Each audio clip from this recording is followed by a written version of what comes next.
Il y a beaucoup de clients qui nous demandent de ce temps-ci comment se porte le marché en début d'année 2023.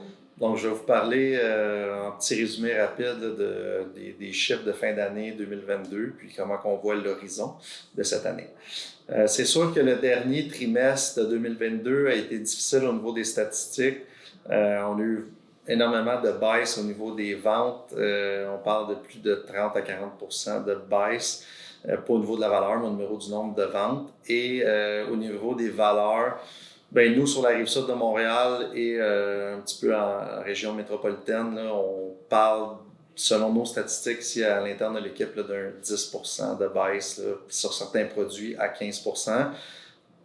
Si on se compare aux produits qui se sont vendus dans le premier, deuxième trimestre de 2022, ça veut dire à l'apogée de la COVID ou du marché de la COVID, on va l'appeler comme ça, là, des trois dernières années.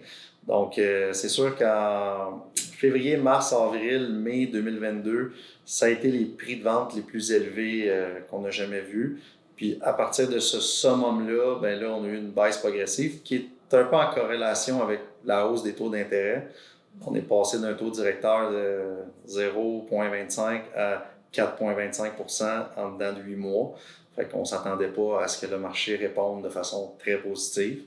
Donc là, on voit beaucoup l'impact de ça. Là. Les gens qui magasinaient pour du 600, 700, 800 000, ben, avec les taux qui ont été modifiés, ben, vont magasiner pour du 450, 500, 550, produits qu'on a plus de misère à trouver, qu'il y a moins d'inventaire. Donc, il y a toujours des acheteurs dans le marché, ils sont encore présents, c'est juste qu'ils peuvent acheter une capacité d'emprunt moins élevée.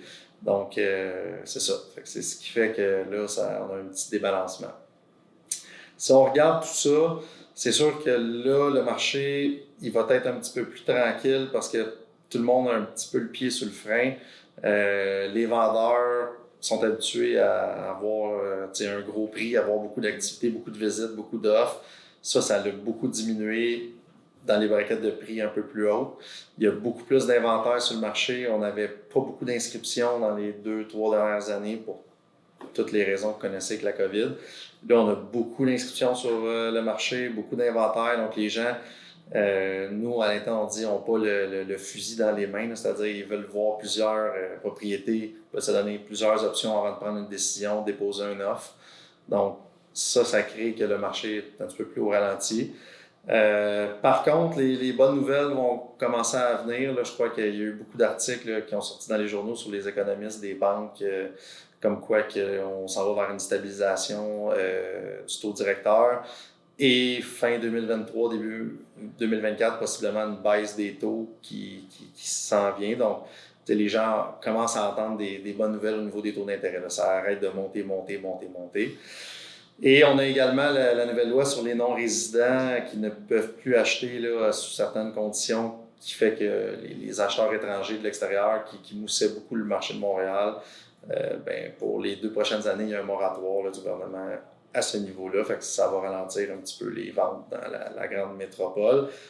Fait que c'est un amalgame de tous ces facteurs-là qui font qu'on a un marché un petit peu plus ralenti, mais selon nous, la grosse baisse a déjà eu lieu. On s'en va plus dans un marché stabilisateur. Il va peut-être avoir un petit peu de baisse encore, dépendamment de la situation financière des clients. Sont-ils pressés, pas pressés? C'est une séparation. Il y a des facteurs qui font que les gens veulent baisser, vendre plus vite. Il y en a d'autres qui disent, là, finalement, je suis pas capable de la vendre au prix que je voulais pour mon prochain projet. Fait que finalement, je vais juste la garder. Fait qu'il y a aussi des gens dans le marché qui sont pas prêts à baisser beaucoup parce qu'ils veulent changer pour améliorer leur situation. Fait qu'ils sont pas capables de l'améliorer, ils vont juste garder leur propriété puis arrêter ça comme ça. Fait que si on a une petite mise à jour du marché de notre côté, de notre pouls à l'équipe McDougall, c'est comme ça qu'on le sent. Puis c'est ça, il faut être juste plus alerte, travailler nos dossiers serrés, puis regarde, haut comme des bas, il y a toujours des transactions qui se font, puis on est là pour vous aider, puis bien vous conseiller dans tout ça. Fait que c'est ce que tu peux véhiculer comme message en ce début d'année.